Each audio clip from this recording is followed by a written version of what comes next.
Hai, sahabat inspirasi Momo.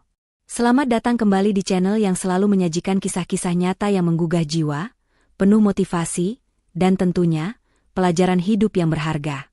Hari ini, Momo akan membawakan sebuah cerita yang dijamin akan membuat hati kalian bergejolak, marah, sedih, namun pada akhirnya, akan membuat kalian bangga dan terinspirasi. Ini adalah kisah tentang seorang istri yang kesabarannya diuji hingga batasnya, tentang pengkhianatan yang tak termaafkan, dan tentang kebangkitan seorang wanita yang diremehkan. Sebelum kita menyelami setiap detik drama dan emosi dalam kisah ini, jangan lupa untuk like video ini, subscribe channel Momo agar tidak ketinggalan cerita-cerita inspiratif lainnya, dan tinggalkan jejak kalian di kolom komentar ya. Tulis nama, asal kota, dan ketik hadir untuk menunjukkan dukungan kalian. Siap? Mari kita mulai. Di sebuah sudut kota metropolitan yang tak pernah tidur, terhampar sebuah rumah minimalis yang selalu tampak rapi dan asri. Di balik dinding-dindingnya, hiduplah Arini, seorang wanita yang bagi mata awam adalah definisi kesempurnaan seorang istri. Rambut hitam legamnya selalu tertata rapi, senyumnya lembut, dan gerak-geriknya anggun, mencerminkan ketenangan seorang wanita Jawa yang patuh pada kodratnya.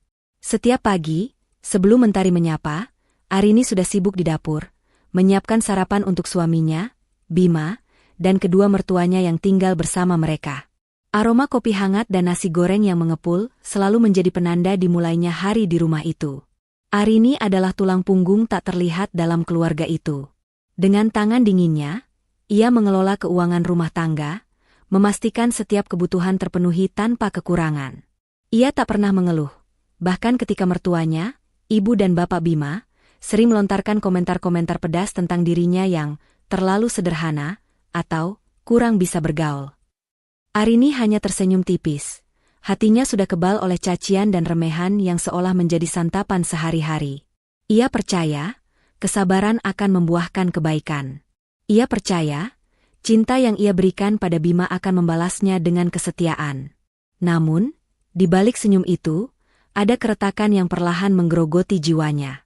Arini, apa kamu tidak bisa membuat sarapan yang lebih bervariasi? Setiap hari nasi goreng lagi, keluh ibu Bima suatu pagi, menjatuhkan sendoknya dengan suara nyaring di piring. Lihatlah tetangga sebelah, menantunya pandai sekali memasak masakan barat. Kamu ini, sudah menantu biasa, masakan juga biasa-biasa saja. Arini menunduk, menahan gejolak di dadanya. Maaf, Bu. Nanti saya coba resep baru. Bima, yang duduk di sampingnya, hanya diam. Ia sibuk dengan ponselnya, sesekali tersenyum tipis melihat layar. Tidak ada pembelaan, tidak ada dukungan. Sikap Bima yang dingin dan acuh tak acuh belakangan ini, adalah duri terbesar di hati Arini. Dulu, Bima adalah sosok yang hangat, penuh perhatian, dan selalu membelanya dari omelan mertua. Tapi kini, ia seolah menjadi orang asing yang tinggal serumah dengannya. Bima, apa kamu tidak dengar ibumu bicara? Tegur Bapak Bima, suaranya berat. Istrimu ini memang harus banyak belajar. Kamu juga, jangan terlalu memanjakannya. Bima hanya bergumam, iya, Pak, tanpa mengangkat pandangannya dari ponsel. Arini merasakan perih yang menusuk. Ia merasa sendirian, terisolasi dalam rumah tangganya sendiri. Ia adalah penurut, sabar, dan selalu berusaha memenuhi ekspektasi. Namun semua itu seolah tak pernah cukup. Seiring berjalannya waktu, keretakan itu semakin melebar. Bima semakin sering pulang larut malam, bahkan terkadang tidak pulang sama sekali dengan alasan lembur atau rapat penting. Awalnya, Arini berusaha memahami. Bima adalah seorang manajer di sebuah perusahaan properti, dan tuntutan pekerjaan memang tinggi. Namun, alasan yang sama berulang kali, ditambah dengan perubahan sikap Bima yang drastis, mulai menimbulkan kecurigaan. Mas, kamu pulang jam berapa semalam? Tanya Arini suatu pagi, saat Bima baru saja masuk ke kamar. Wajahnya tampak lelah, dan ada bau parfum wanita samar-samar menempel di bajunya. Bima mengernyit. Kenapa memangnya? Aku kan sudah bilang lembur. Kamu ini kenapa jadi cerewet sekali? Arini terdiam. Cerewet? Dulu, Bima selalu memuji kesabarannya. Kini, sedikit pertanyaan saja sudah dianggap cerewet. Aku hanya khawatir, Mas. Kamu terlihat sangat lelah. Tidak perlu khawatir. Aku baik-baik saja, jawab Bima singkat, lalu masuk ke kamar mandi tanpa menatap mata Arini. Hati Arini mencelos. Kekhawatiran itu bukan hanya tentang kelelahan Bima, tapi tentang apa yang Bima lakukan di luar sana. Malam itu, Arini tak bisa tidur. Ia berbaring di samping Bima yang sudah terlelap, namun pikirannya melayang jauh. Ia teringat percakapan Bima di telepon yang ia dengar samar-samar beberapa hari lalu. Iya, sayang, aku pasti datang, kamu tunggu aku ya. Suara itu terdengar begitu mesra, bukan seperti Bima yang berbicara dengannya. Kecurigaan itu semakin menguat ketika suatu sore, saat Arini membantu Bima merapikan kemejanya untuk dicuci, sebuah struk belanja kecil jatuh dari saku. Struk itu dari sebuah toko perhiasan mewah, dengan tanggal pembelian 2 hari yang lalu. Tertera nama barang, kalung berlian. Arini menahan napas. Bima tidak pernah membelikannya perhiasan semahal itu. Bahkan untuk ulang tahun pernikahan mereka tahun lalu, Bima hanya memberinya syal biasa. Tangannya gemetar saat memegang struk itu. Siapa yang dibelikan kalung berlian ini? Apakah Bima punya kejutan untuknya? Tapi mengapa ia harus menyembunyikannya? Dan mengapa ada bau parfum wanita di bajunya? Pertanyaan-pertanyaan itu berputar di benak Arini, menciptakan badai di hatinya yang selama ini tenang. Puncak kecurigaan Arini terjadi beberapa hari kemudian.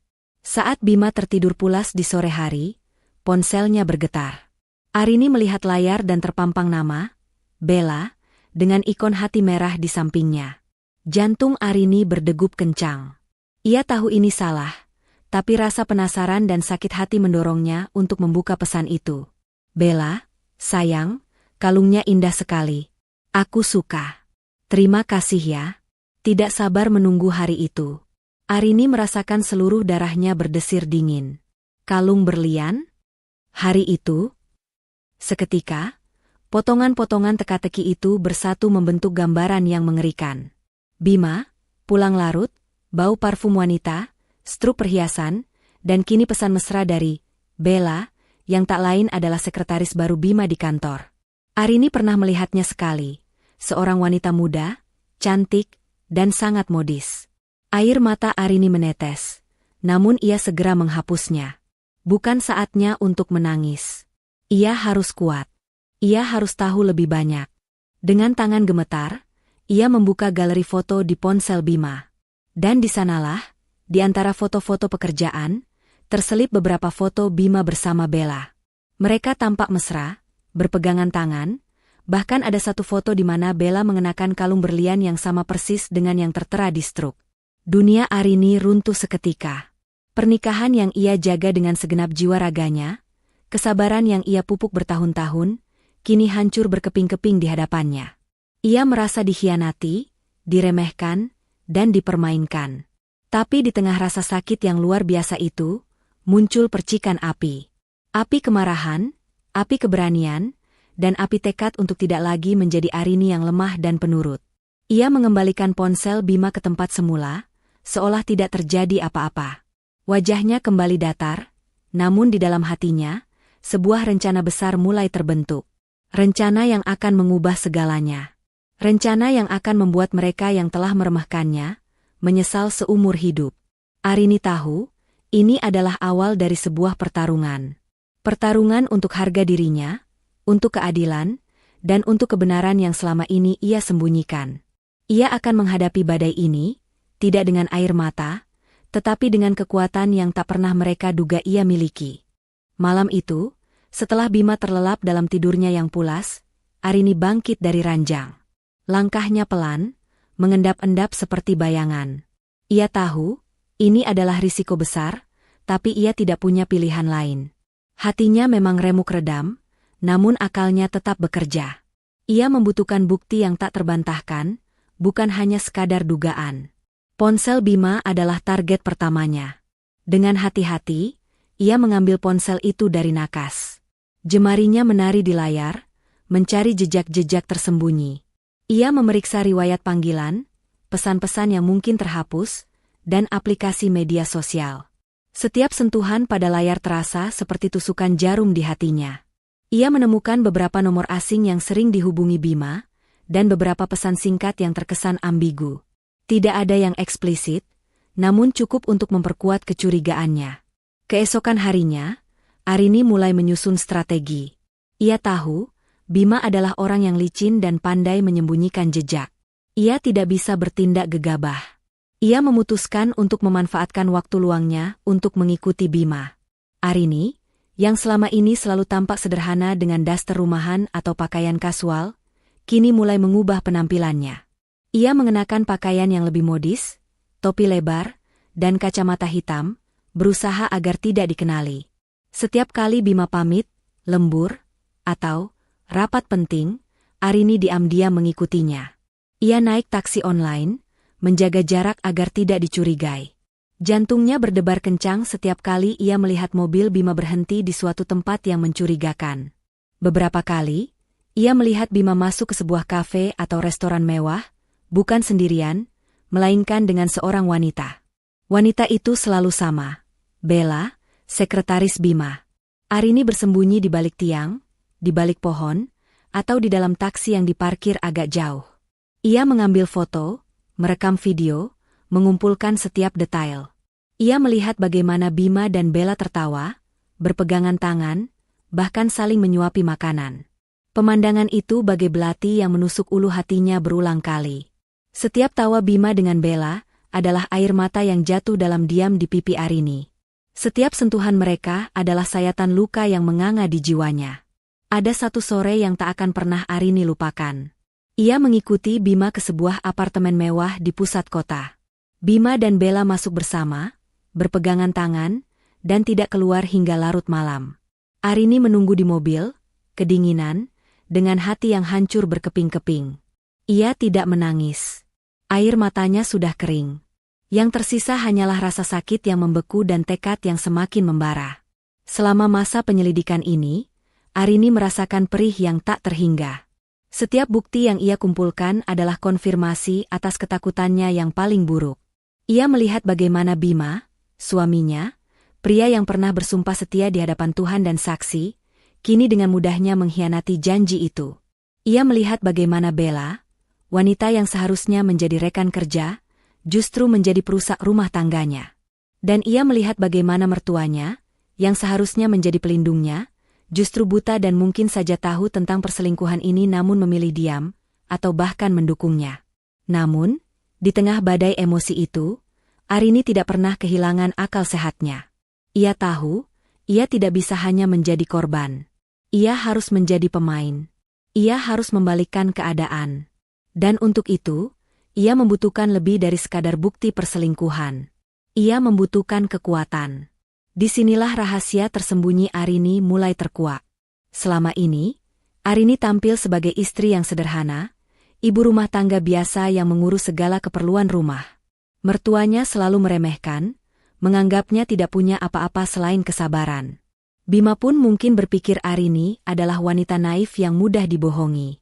Tapi mereka semua salah besar. Jauh sebelum menikah dengan Bima, Arini adalah seorang wanita karir yang brilian. Ia adalah lulusan terbaik dari universitas ternama di luar negeri, dengan gelar ganda di bidang ekonomi dan manajemen bisnis. Setelah lulus, ia tidak langsung terjun ke dunia korporat yang gemerlap. Ia memilih untuk memulai dari bawah, membangun sebuah startup kecil di bidang teknologi yang bergerak di balik layar. Dengan kerja keras, kecerdasan, dan visi yang jauh ke depan, startup itu tumbuh pesat, melampaui ekspektasi siapapun. Kini, perusahaan itu telah menjadi salah satu konglomerat terbesar di kota, bahkan di negara ini. Perusahaan yang bergerak di berbagai sektor, mulai dari teknologi, properti, hingga investasi. Dan Arini, dengan nama samaran yang hanya diketahui oleh segelintir orang kepercayaannya, adalah CEO di balik kesuksesan raksasa itu. Ia memiliki aset yang tak terhitung, kekuasaan yang tak terbatas, dan jaringan yang luas. Namun, ia memilih untuk menyembunyikan identitas aslinya dari Bima dan keluarganya. Ia ingin dicintai apa adanya, bukan karena kekayaan atau jabatannya. Ia ingin membangun rumah tangga yang tulus, tanpa embel-embel materi. Ironisnya, kesederhanaan yang ia pilih justru menjadi bumerang. Bima dan mertuanya meremehkannya, menganggapnya tak lebih dari seorang istri rumahan yang tidak punya daya tawar. Mereka tidak tahu bahwa wanita yang mereka injak-injak perasaannya ini adalah seorang ratu yang bisa menghancurkan kerajaan mereka kapan saja. Setiap kali ia merasa sakit hati, Arini akan mengunjungi kantornya yang megah, melihat nama perusahaannya terpampang di gedung pencakar langit, dan mengingat kembali siapa dirinya sebenarnya. Kekuatan itu memberinya energi untuk terus maju. Ia tidak akan membiarkan pengkhianatan ini menghancurkan hidupnya. Justru, ini akan menjadi pemicu untuk kebangkitan yang lebih besar. Dengan semua bukti di tangan, dan identitas aslinya yang siap terkuak, Arini kini siap untuk melangkah ke tahap selanjutnya. Ia tidak akan lagi menjadi korban. Ia akan menjadi hakim, juri, dan algojo bagi mereka yang telah mengkhianatinya. Hari-hari berlalu dalam keheningan yang menyesakkan di rumah Arini. Bima semakin jarang pulang, dan ketika pulang pun, ia selalu tampak gelisah, sibuk dengan ponselnya, dan menghindari tatapan Arini.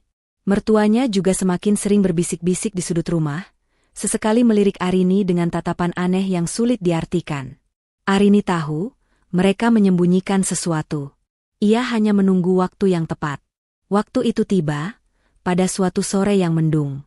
Arini sedang membereskan ruang tamu ketika ia mendengar suara mertuanya yang sedang berbicara di dapur. Biasanya, mereka akan langsung diam jika menyadari kehadirannya. Namun kali ini, mereka terlalu asyik dengan percakapan mereka, atau mungkin mereka memang sengaja tidak peduli. Sudah siap semua untuk hari Minggu nanti, Bu? Tanya Bapak Bima, suaranya terdengar antusias. Sudah, Pak. Bella juga sudah tidak sabar. Akhirnya anak kita bisa menikah dengan wanita yang sepadan, jawab Ibu Bima, nada suaranya penuh kemenangan. Kasihan juga Arini, tapi mau bagaimana lagi? Bima kan butuh yang lebih dari dia. Jantung Arini berdegup kencang. Hari Minggu? Menikah? Bella? Otaknya langsung merangkai potongan-potongan percakapan itu. Pernikahan siri. Itu pasti pernikahan siri Bima dan Bella. Arini menahan napas, berusaha agar tidak mengeluarkan suara. Ia mendekat perlahan, menguping setiap kata. Tapi apa tidak terlalu cepat? Bu, bagaimana kalau Arini tahu? Bapak Bima terdengar sedikit khawatir. Halah, Arini itu mana tahu apa-apa. Dia kan cuma sibuk urus rumah. Lagi pula, kita sudah atur agar acaranya tertutup. Hanya keluarga inti dan teman dekat Bella saja. Dia tidak akan curiga, sahut Ibu Bima dengan nada meremehkan. Nanti setelah ini, Bima bisa fokus pada Bella dan karirnya. Arini kan cuma beban. Kata-kata itu bagai pisau yang menusuk hati Arini. Namun kali ini, rasa sakit itu bercampur dengan amarah yang membara. Beban? Setelah semua yang ia lakukan untuk keluarga ini, ia dianggap beban? Mereka bahkan berani merencanakan pernikahan siri di belakangnya, tanpa sedikit pun rasa bersalah. Arini mendengar mereka membahas detail lokasi dan waktu pernikahan. Sebuah villa di pinggir kota, jauh dari keramaian, untuk menghindari kecurigaan. Mereka bahkan membahas rencana untuk mengusir Arini setelah pernikahan siri itu selesai, agar Bima bisa sepenuhnya bersama Bella. Sudah, Bu, jangan terlalu banyak bicara. Nanti Arini dengar, kata Bapak Bima, suaranya sedikit lebih pelan. Ibu Bima tertawa sinis. Dengar pun tidak apa-apa, Pak. Toh dia tidak akan berani berbuat apa-apa. Dia itu penakut. Arini mengepalkan tangannya. Penakut? Mereka akan melihat betapa penakutnya dia. Sebuah senyum tipis, penuh makna, terukir di bibirnya. Mereka baru saja memberikan undangan paling penting dalam hidupnya. Undangan untuk menyaksikan kehancuran mereka sendiri. Setelah mendengar semua detail itu, Arini tidak membuang waktu. Ia segera menghubungi asisten pribadinya, Rio, yang merupakan salah satu dari sedikit orang yang mengetahui identitas aslinya. Rio, saya butuh bantuanmu. Suara Arini terdengar tenang, namun ada nada dingin yang jarang sekali Rio dengar.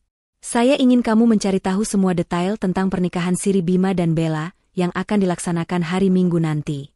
Lokasi, waktu, daftar tamu, semuanya. Baik, Bu. Akan saya urus secepatnya, jawab Rio, yang sudah terbiasa dengan permintaan Arini yang terkadang tak terduga. Ia tahu, Jika Arini sudah berbicara dengan nada seperti itu, ada sesuatu yang sangat serius sedang terjadi. Dalam waktu singkat, Rio berhasil mengumpulkan semua informasi yang dibutuhkan Arini. Lokasi villa, daftar tamu yang sangat terbatas, bahkan jadwal acara. Semua sesuai dengan yang didengar Arini dari percakapan mertuanya. Dengan informasi di tangan, Arini mulai menyusun rencana balas dendamnya. Ini bukan sekadar datang dan membuat keributan. Ini adalah pertunjukan. Pertunjukan yang akan diperankan oleh dirinya sendiri, dengan Bima, Bella, dan mertuanya sebagai penonton utama yang akan terpukul telak. Ia mulai mempersiapkan diri secara mental dan fisik. Ia tidak tidur, memikirkan setiap detail, setiap kata yang akan ia ucapkan, setiap gerakan yang akan ia lakukan. Ia ingin memastikan dampaknya maksimal. Ia ingin mereka merasakan sakit yang sama, atau bahkan lebih, dari apa yang ia rasakan. Arini juga mulai mempersiapkan penampilannya. Ia tidak akan datang sebagai Arini yang sederhana dan diremehkan. Ia akan datang sebagai Arini yang sebenarnya, seorang wanita kuat, berkelas, dan penuh kuasa. Ia menghubungi desainer pribadinya, meminta gaun khusus yang akan membuat semua mata tertuju padanya. Ia juga menyiapkan sejumlah besar uang tunai, bukan dalam bentuk transfer bank, melainkan dalam bentuk fisik yang akan ia gunakan untuk saweran yang mematikan. Setiap persiapan itu dilakukan dalam diam, tanpa sedikit pun kecurigaan dari Bima dan mertuanya. Mereka sibuk dengan persiapan pernikahan siri mereka, terlalu larut dalam kebahagiaan palsu dan keserakahan mereka sendiri. Mereka tidak tahu bahwa di balik kesunyian Arini, badai besar sedang menanti untuk meledak. Arini memandang cermin, melihat pantulan dirinya. Ada kekuatan yang terpancar dari matanya, kekuatan yang selama ini ia sembunyikan. Kalian akan menyesal, bisiknya pada bayangannya sendiri, menyesal karena telah meremehkan seorang Arini. Hari Minggu itu akan menjadi hari yang tak akan pernah mereka lupakan. Hari di mana Arini akan bangkit dari abu, dan menunjukkan siapa dirinya yang sebenarnya. Matahari bersinar terik pada hari Minggu itu, seolah alam turut menyaksikan drama yang akan segera terungkap. Di sebuah villa mewah di pinggir kota, suasana riuh rendah dengan persiapan pernikahan siri. Dekorasi bunga-bunga putih dan emas tampak elegan, musik romantis mengalun lembut, dan para tamu undangan yang terbatas mulai berdatangan. Bima tampak gagah dalam balutan jas putihnya, senyum puas terpancar di wajahnya. Di sampingnya, Bella bersinar dalam gaun pengantin sederhana namun anggun, sesekali melirik Bima dengan tatapan penuh cinta yang palsu. Ibu dan bapak Bima sibuk menyambut tamu, wajah mereka berseri-seri, seolah mimpi buruk bernama Arini tak pernah ada. Akhirnya, Bima, kamu bisa menikah dengan wanita yang benar-benar kamu cintai, bisik ibu Bima pada putranya, mengelus pipi Bima. Bella ini jauh lebih cocok untukmu. Dia muda, cantik, dan punya karir yang bagus. Tidak seperti yang itu. Ibu Bima melirik ke arah pintu, seolah memastikan Arini tidak akan tiba-tiba muncul. Bima hanya tersenyum tipis. Matanya melirik Bella yang sedang tertawa bersama teman-temannya. Ia merasa ini adalah awal dari kehidupan barunya, kehidupan yang bebas dari beban dan drama yang menurutnya selalu dibawa Arini. Mereka semua terlalu larut dalam kebahagiaan semu mereka, terlalu buta untuk melihat badai yang sedang mendekat. Tepat ketika akad nikah akan dimulai, dan penghulu sudah siap membacakan ijab kabul, tiba-tiba pintu utama villa terbuka lebar. Semua mata sontak menoleh ke arah sumber suara. Di ambang pintu, berdiri seorang wanita yang memancarkan aura luar biasa. Gaun malam berwarna merah marun yang elegan membalut tubuhnya dengan sempurna, menonjolkan lekuk tubuhnya yang selama ini tersembunyi di balik daster rumahan. Rambutnya yang hitam legam kini ditata rapi dengan sanggul modern, dan riasan wajahnya yang sempurna menonjolkan mata tajamnya yang memancarkan kekuatan. Ia berjalan perlahan, setiap langkahnya penuh percaya diri, seolah ia adalah ratu yang sedang memasuki kerajaannya. Suasana hening seketika.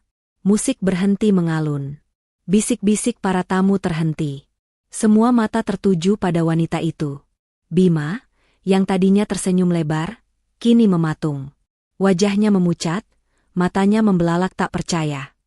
Arini, bisiknya, suaranya tercekat di tenggorokan.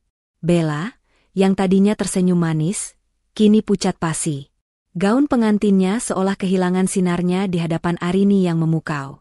Ia mencengkeram lengan Bima, tatapan matanya penuh ketakutan. Ibu dan bapak Bima, yang tadinya berdiri tegak menyambut tamu, kini terhuyung mundur. Wajah mereka berubah menjadi horor. Mereka tidak pernah membayangkan Arini akan datang, apalagi dengan penampilan yang begitu berbeda dan aura yang begitu kuat. Arini tidak mengatakan sepatah kata pun.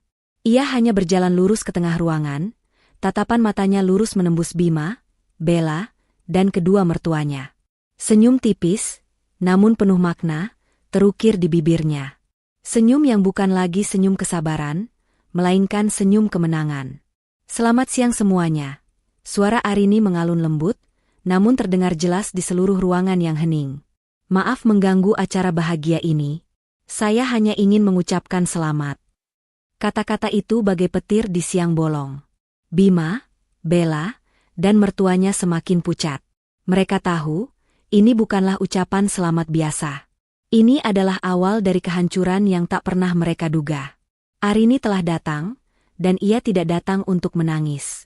Ia datang untuk membalas. Setelah mengucapkan, selamat, dengan nada yang menusuk, Arini berdiri tegak di tengah ruangan, membiarkan keheningan dan ketegangan menyelimuti setiap sudut villa. Mata tajamnya menyapu wajah-wajah yang kini dipenuhi ketakutan dan kebingungan. Bima masih mematung, Bella gemetar di sampingnya, sementara ibu dan bapak Bima tampak seperti patung lilin yang siap meleleh. Selamat atas pernikahan siri kalian, ulang Arini, kali ini dengan penekanan yang lebih jelas, membuat kata siri terasa seperti tamparan keras di telinga mereka. Saya datang ke sini bukan untuk merusak kebahagiaan kalian, tapi untuk memberikan sedikit hadiah atas pengkhianatan yang luar biasa ini. Ibu Bima akhirnya menemukan suaranya, meski bergetar. Arini, apa-apaan ini? Kamu tidak punya malu datang ke sini? Arini tertawa kecil, tawa yang dingin dan penuh ironi. Malu? Justru kalian yang seharusnya malu.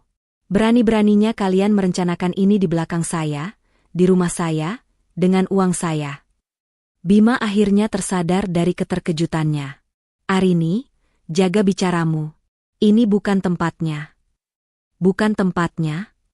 Arini mengangkat alisnya, tatapannya menusuk Bima.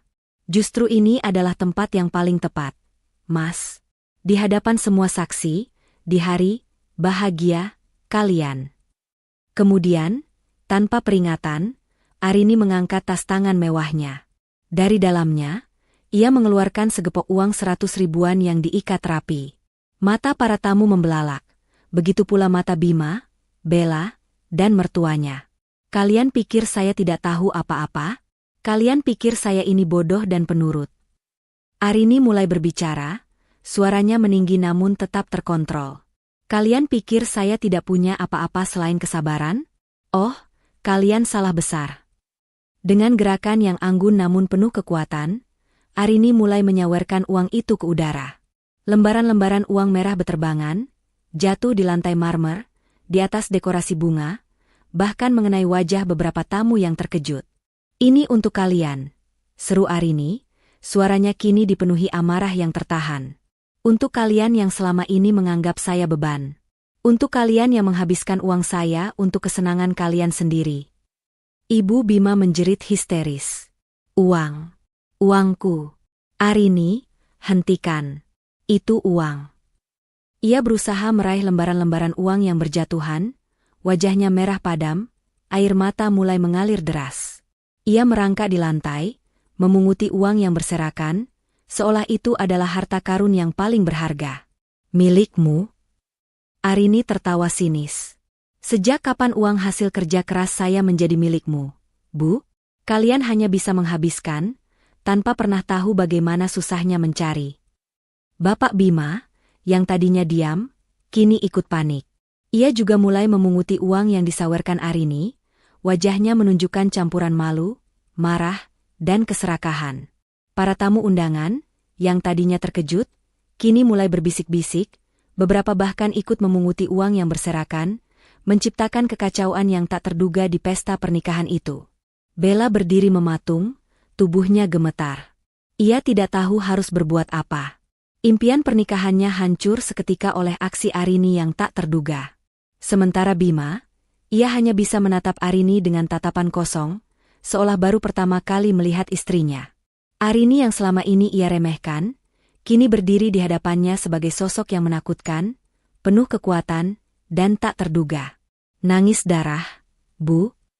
Arini menatap ibu Bima yang kini tersungkur di lantai, memeluk tumpukan uang yang berhasil ia pungut, wajahnya basah oleh air mata dan riasan yang luntur. Ini belum seberapa, Bu. Ini baru permulaan dari air mata yang akan kalian tumpahkan. Arini mengeluarkan segepok uang lagi dari tasnya. Kali ini, ia tidak menyawerkan. Ia memegang erat uang itu, tatapannya penuh tekad untuk melancarkan serangan berikutnya. Dengan segepok uang tunai masih tergenggam erat di tangannya, Arini melangkah mendekati ibu Bima yang masih tersungkur di lantai, memeluk lembaran-lembaran uang yang berserakan. Wajah ibu Bima tampak kacau, riasan luntur bercampur air mata dan keringat. Bu, suara Arini terdengar dingin, tanpa sedikitpun kehangatan yang biasa ia tunjukkan. Kalian selalu bilang saya tidak punya apa-apa, kan? Kalian selalu meremehkan saya, menganggap saya hanya bisa menghabiskan uang Bima. Sekarang, saya akan tunjukkan siapa yang sebenarnya punya uang. Tanpa ragu, Arini mengangkat tangannya yang memegang segepok uang. Plak! Suara tamparan uang itu terdengar nyaring di seluruh ruangan yang kini sunyi senyap. Uang itu mengenai pipi ibu Bima dengan keras, membuat wanita tua itu terhuyung dan menjerit kaget. Beberapa lembar uang terlepas dari genggamannya dan kembali berserakan. Ini untuk semua hinaan kalian, seru Arini, matanya menyala. Untuk semua kata-kata pedas yang kalian lontarkan. Untuk semua perlakuan tidak adil yang kalian berikan. Ibu Bima menatap Arini dengan mata membelalak, tidak percaya dengan apa yang baru saja terjadi. Wajahnya yang tadinya merah padam kini semakin memucat. Ia tak bisa berkata-kata, hanya terisak-isak. Arini kemudian berbalik, tatapannya beralih ke Bapak Bima yang juga sedang memunguti uang. Plak! Tamparan uang yang sama kerasnya mendarat di pipi Bapak Bima, membuat kacamata pria itu melorot. Dan ini untukmu, Pak. Arini melanjutkan, suaranya penuh kemarahan yang tertahan. Untukmu yang selalu diam melihat istrimu menghinaku. Untukmu yang ikut-ikutan merencanakan kebusukan ini. Bapak Bima terdiam, tangannya yang tadinya sibuk memungut uang kini terkulai lemas. Ia menatap Arini dengan tatapan campur aduk antara terkejut, malu, dan takut. Kemudian, Arini beralih ke Bima. Suaminya itu masih berdiri mematung, menatapnya dengan tatapan kosong. Air mata Arini yang sempat mengering kini kembali menggenang, namun ia menahannya. Ia tidak akan menangis di hadapan pengkhianat ini. Dan untukmu, Mas Bima, suara Arini bergetar, namun tetap tegas. Untukmu yang telah mengkhianati janji suci kita. Untukmu yang telah menghancurkan semua kepercayaan yang kubangun bertahun-tahun. Plak! Uang itu mendarat di pipi Bima, tidak sekeras tamparan sebelumnya, namun cukup untuk menyadarkannya dari keterkejutannya. Bima memegang pipinya, matanya kini dipenuhi rasa bersalah dan penyesalan. Kalian semua berpikir saya bodoh, kan? Arini menarik napas dalam-dalam, suaranya kini kembali tenang namun penuh otoritas. Kalian pikir saya tidak tahu apa-apa tentang hubungan kalian? Tentang kalung berlian itu, Bella? Arini melirik Bella yang kini menyusut ketakutan. Tentang apartemen mewah yang kalian kunjungi? Tentang semua uang yang kalian hamburkan? Bella tersentak, wajahnya semakin pucat. Ia tidak menyangka Arini tahu sampai sejauh itu.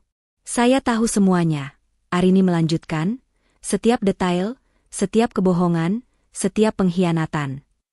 Ia mengeluarkan ponselnya, membuka galeri foto dan video, lalu memproyeksikannya ke layar lebar yang tadinya digunakan untuk menampilkan foto prewedding Bima dan Bella. Seketika, foto-foto dan video Bima dan Bella yang mesra terpampang jelas di hadapan semua tamu.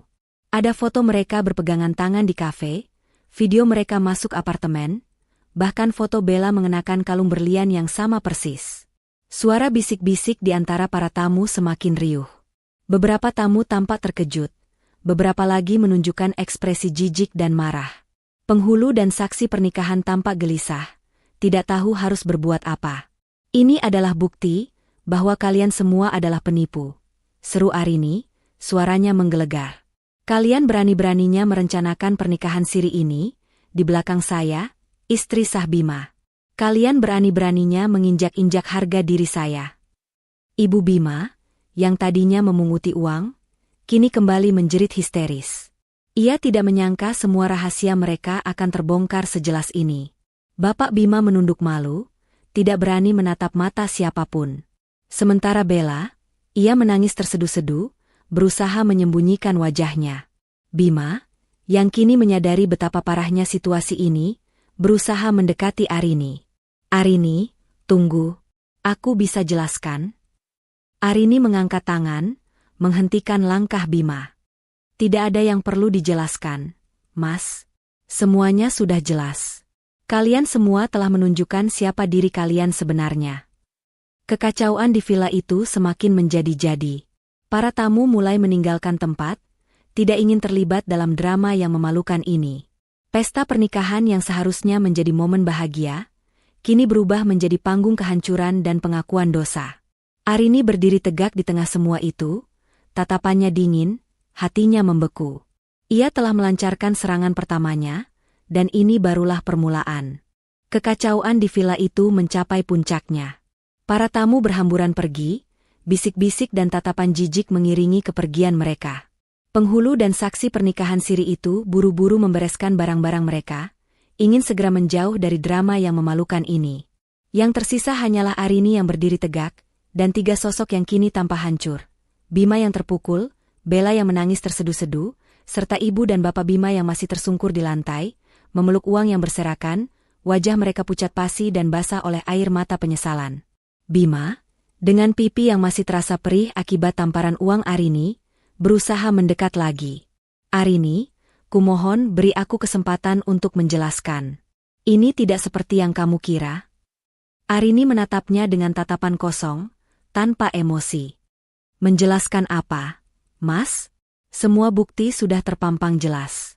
Mataku melihat, telingaku mendengar, dan hatiku merasakan setiap pengkhianatanmu. Suaranya tenang, namun mengandung kekuatan yang tak terbantahkan. Aku sudah cukup bersabar. Aku sudah cukup menderita.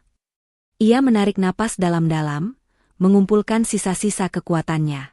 Aku datang ke sini bukan untuk mendengar penjelasan atau permintaan maaf palsu kalian. Aku datang untuk mengakhiri semuanya. Ketiga orang itu terdiam, menatap Arini dengan cemas. Mereka merasakan aura yang berbeda dari Arini, aura yang tidak pernah mereka lihat sebelumnya. Mulai hari ini, Arini melanjutkan, suaranya lantang dan tegas, aku tidak ingin lagi memiliki hubungan apapun dengan kalian. Aku tidak ingin lagi menjadi istri dari seorang pengkhianat, dan aku tidak ingin lagi menjadi menantu dari orang tua yang mendukung kebusukan ini. Ibu Bima mengangkat kepalanya, air mata masih mengalir. Arini, apa maksudmu? Jangan bicara yang aneh-aneh. Maksudku jelas, Bu, jawab Arini, tatapannya beralih ke mertuanya. Aku ingin bercerai. Kata-kata itu bagai bom yang meledak di tengah ruangan. Bima terhuyung mundur, wajahnya semakin pucat.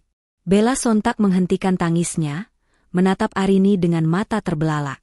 Ibu Bima menjerit histeris lagi, kali ini lebih kencang. Cerai? Tidak bisa.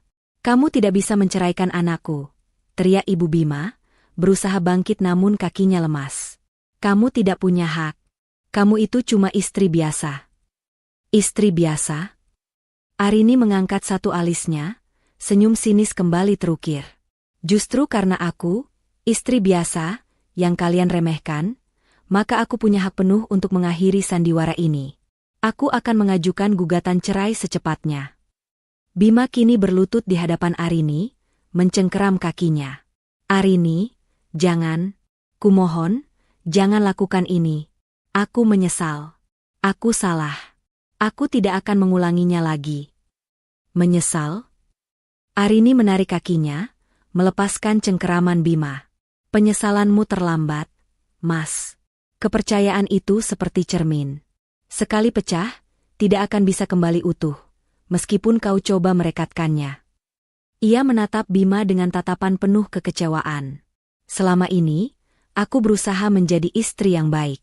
Aku mengurus rumah, mengurus kalian, bahkan aku yang memastikan semua kebutuhan finansial terpenuhi. Tapi apa balasanmu? Pengkhianatan.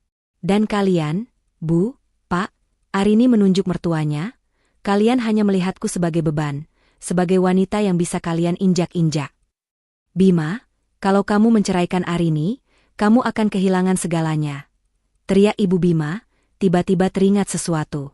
Kamu akan kehilangan rumah ini. Kamu akan kehilangan semua fasilitas yang selama ini kamu nikmati. Arini tersenyum tipis. Oh, kalian baru sadar? Rumah ini, mobil yang Mas Bima pakai, kartu kredit yang kalian gunakan untuk bersenang-senang. Semua itu atas namaku. Semua itu adalah hasil kerja kerasku. Bima, Bella, dan mertuanya terkejut lagi. Mereka selalu berpikir bahwa semua itu adalah milik Bima. Atau setidaknya, hasil jerih payah Bima. Mereka tidak tahu bahwa Arini adalah pemilik sah dari semua aset itu. Dengan perceraian ini, Arini melanjutkan, Mas Bima akan kehilangan akses ke semua itu. Kalian akan kembali ke titik nol, atau bahkan lebih buruk. Kalian akan merasakan bagaimana rasanya hidup tanpa beban yang selama ini kalian remehkan. Wajah Bima berubah pucat pasi. Ia membayangkan hidupnya tanpa fasilitas mewah, tanpa kartu kredit, tanpa rumah yang nyaman. Ia selama ini mengandalkan Arini, tanpa ia sadari. Bella juga tampak ketakutan, impian hidup mewah bersama Bima kini buyar di depan mata. Ibu dan bapak Bima hanya bisa menangis, membayangkan masa depan mereka yang hancur. Arini membalikkan badannya, siap untuk pergi. Keputusanku sudah bulat. Tidak ada negosiasi. Tidak ada kesempatan kedua. Ia melangkah keluar dari villa itu, meninggalkan kekacauan dan kehancuran di belakangnya. Di luar, Rio sudah menunggu dengan mobil. Arini masuk ke dalam mobil, menghela napas panjang. Perasaannya campur aduk, antara lega, sedih, dan amarah yang masih membara. Namun, ada satu hal yang pasti, ia telah mengambil kembali kendali atas hidupnya. Dan ini barulah permulaan dari babak baru. Setelah Arini pergi meninggalkan villa yang porak-poranda, keheningan yang mencekam menyelimuti Bima, Bella, serta ibu dan bapak Bima. Mereka masih terkejut, tercengang, dan diliputi rasa malu yang luar biasa. Kata-kata Arini tentang perceraian dan kepemilikan aset masih terngiang-ngiang di telinga mereka. Tidak mungkin. Arini tidak mungkin memiliki semua itu. Teriak Ibu Bima, mencoba menyangkal kenyataan pahit. Dia itu hanya ibu rumah tangga biasa. Dia tidak punya apa-apa. Bima, yang masih berlutut, perlahan bangkit. Wajahnya tampak kosong, pikirannya kalut.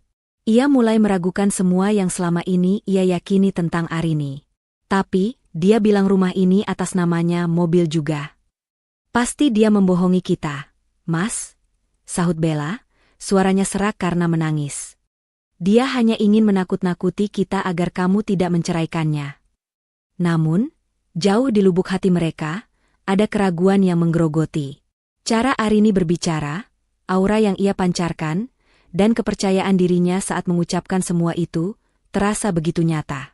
Terlebih lagi, Bima teringat bagaimana Arini selalu bisa mengelola keuangan rumah tangga dengan sangat baik, bahkan di saat ia sendiri sedang kesulitan finansial.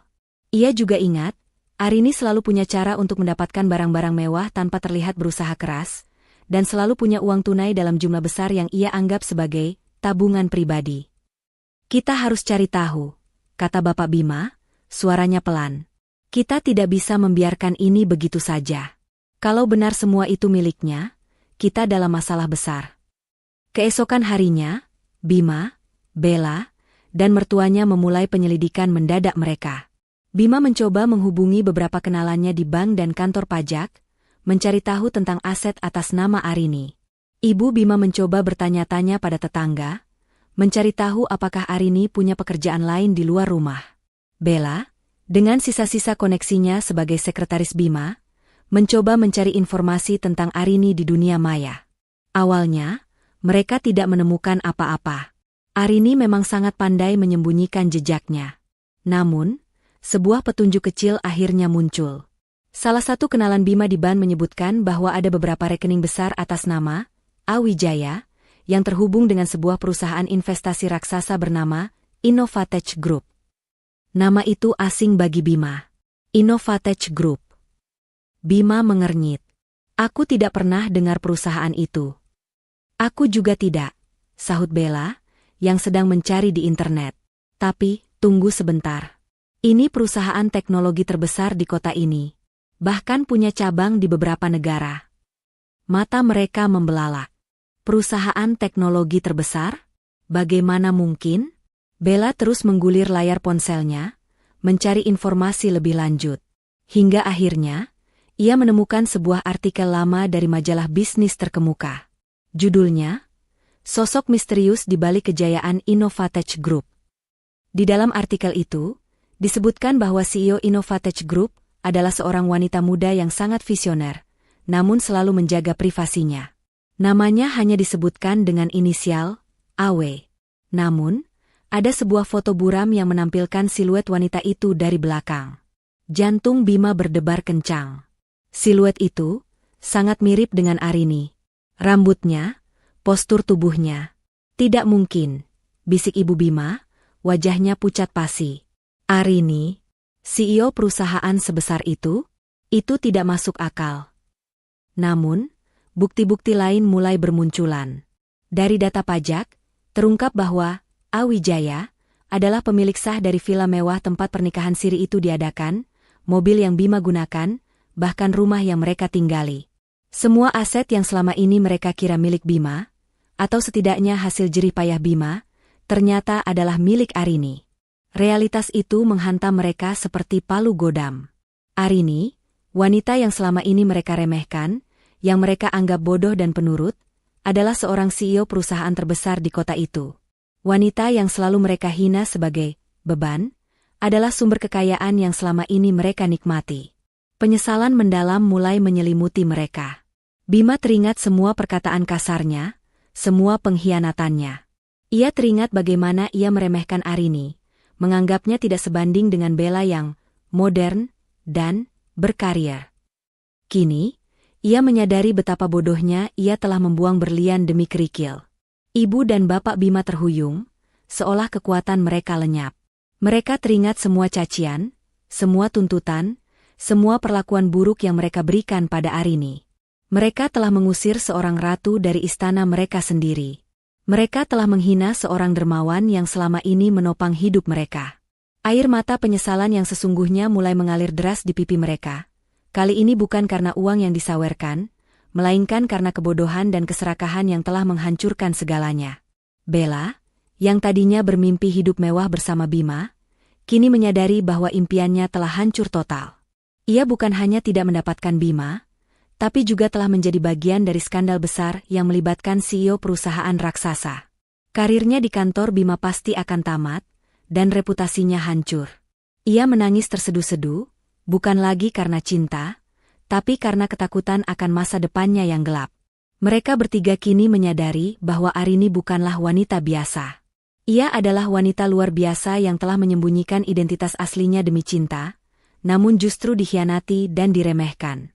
Kini, rahasia itu telah terungkap, dan dampaknya jauh lebih besar dari yang pernah mereka bayangkan. Mereka telah kehilangan segalanya, dan itu semua karena kebodohan mereka sendiri. Setelah fakta mengejutkan tentang identitas Arini sebagai CEO Innovatech Group terkuak, Bima, Bella, serta ibu dan bapak Bima dilanda kepanikan yang luar biasa. Hidup mereka yang tadinya nyaman dan penuh kemewahan, kini terancam hancur. Bima, yang selama ini mengandalkan posisi dan fasilitas dari Arini, kini menghadapi kenyataan bahwa ia akan kehilangan segalanya. Bella, yang bermimpi menjadi nyonya besar, kini sadar bahwa ia telah memilih jalan yang salah, menghancurkan karir dan reputasinya sendiri. Sementara ibu dan bapak Bima, yang selalu meremehkan Arini, kini menyadari betapa bodohnya mereka telah menendang berlian demi kerikil. Mereka mencoba menghubungi Arini berkali-kali, namun tidak ada jawaban. Arini seolah menghilang di telan bumi, sibuk dengan dunianya yang selama ini tersembunyi. Keputusasaan mulai merayapi mereka. Mereka tidak punya pilihan lain selain mendatangi Arini secara langsung. Beberapa hari kemudian, dengan wajah sembab dan pakaian yang tampak kusut, Bima, Bella, Ibu Bima, dan Bapak Bima mendatangi kantor pusat Innovatech Group. Gedung pencakar langit yang menjulang tinggi itu terasa begitu megah dan menakutkan bagi mereka. Mereka yang selama ini terbiasa dengan kemewahan, kini merasa kecil dan tak berdaya di hadapan kekuatan Arini. Setelah melalui prosedur keamanan yang ketat dan menunggu berjam-jam di lobi, akhirnya mereka diizinkan masuk ke ruang kerja Arini. Ruangan itu luas, modern, dan didominasi warna-warna netral yang elegan, mencerminkan kepribadian Arini yang tenang namun berwibawa. Arini duduk di kursi kebesarannya, di balik meja kaca besar, tampak begitu berkuasa dan tak tersentuh. Rio, asisten pribadinya, berdiri di sampingnya, tatapannya dingin dan tak bersahabat.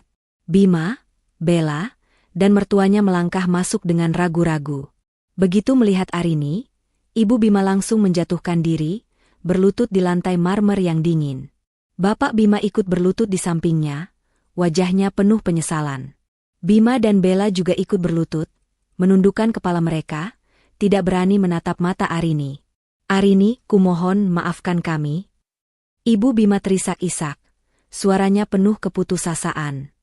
Kami tidak tahu kalau kamu. Kalau saya siapa, Bu? Potong Arini, suaranya datar, tanpa sedikit pun emosi. Kalian selalu meremehkan saya, kan? Menganggap saya tidak lebih dari seorang ibu rumah tangga biasa yang bisa kalian injak-injak. Bima mengangkat kepalanya, air mata mengalir di pipinya. Arini, aku menyesal. Aku benar-benar menyesal. Aku tidak tahu kamu adalah CEO Innovatech Group. Aku bodoh. Aku telah menyia-nyiakan wanita terbaik dalam hidupku. Bella juga ikut menangis. Arini, maafkan aku. Aku tidak tahu kalau Bima sudah menikah. Aku hanya dibutakan oleh harta dan jabatan. Arini hanya diam, membiarkan mereka menumpahkan penyesalan mereka. Wajahnya tetap tenang, namun di dalam hatinya, ia merasakan perih yang mendalam. Penyesalan ini datang terlambat. Penyesalan kalian tidak akan mengubah apa-apa, kata Arini akhirnya, suaranya tegas. Kepercayaan itu mahal, dan kalian telah menghancurkannya berkeping-keping. Kalian telah mengkhianati janji suci, menginjak-injak harga diri saya, dan bahkan merencanakan untuk mengusir saya dari rumah saya sendiri. Ibu Bima mencoba meraih tangan Arini. Tapi Arini, kami ini orang tuamu, kami salah, beri kami kesempatan kedua.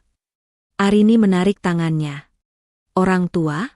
Sejak kapan kalian menganggap saya sebagai anak? Kalian hanya melihat saya sebagai mesin uang, sebagai pembantu yang bisa kalian peras. Dan Mas Bima, ia menatap Bima, kamu adalah suamiku, tapi kamu memilih wanita lain, wanita yang bahkan tidak tahu malu merebut suami orang. Aku mohon, Arini, jangan ceraikan aku tidak bisa hidup tanpamu. Bima memohon, suaranya putus asa. Kamu tidak bisa hidup tanpaku. Arini tersenyum sinis. Dulu kamu bisa hidup tanpaku, Mas. Kamu bisa bersenang-senang dengan Bella, menghamburkan uangku, dan menganggapku tidak ada. Sekarang, rasakan bagaimana rasanya hidup tanpa semua itu. Arini bangkit dari kursinya, melangkah mendekati mereka yang masih berlutut. Aura kekuasaannya semakin terpancar. Pelajaran ini, Arini berkata, suaranya kini lebih lembut namun penuh makna, adalah untuk kalian semua. Bahwa kesetiaan, kejujuran, dan harga diri tidak bisa dibeli dengan uang. Bahwa meremehkan orang lain hanya akan membawa kehancuran bagi diri sendiri. Dan bahwa seorang wanita yang kalian anggap lemah, bisa menjadi badai yang menghancurkan semua yang kalian miliki. Ibu Bima, Bapak Bima, Bima, dan Bella terus memohon. Air mata membanjiri wajah mereka. Mereka tahu, Arini adalah satu-satunya harapan mereka untuk kembali ke kehidupan nyaman yang dulu. Namun, Arini tetap teguh pada pendiriannya. Hatinya sudah terlalu sakit. Kepercayaannya sudah terlalu hancur. Keputusanku sudah final, kata Arini, tatapannya dingin. Perceraian akan tetap berjalan. Dan setelah ini, saya tidak ingin lagi melihat wajah kalian dimanapun. Ini adalah akhir dari segalanya.